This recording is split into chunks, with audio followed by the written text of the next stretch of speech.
শুভেচ্ছা জানিয়ে আমার পক্ষ থেকে সবাই ভালো থাকবেন। আল্লাহ হাফেজ।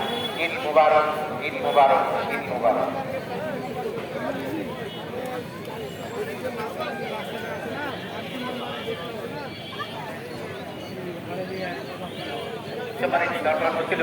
আপনাদের সামনে এবার শুভেচ্ছা প্রদান করার জন্য আমি অনুরোধ জানাচ্ছি দিনাজপুর সদর অঞ্চলের মাননীয় সংসদ সদস্য জনাব জাহাঙ্গীর আলম।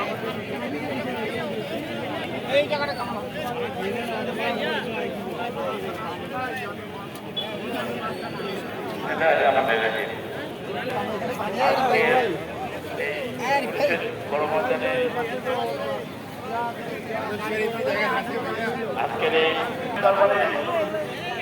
শুকরিয়া আদায় করি আল্লাহ রাব্বুল আলামিন আমাদেরকে এখানে সকলকে আজকে জামাতে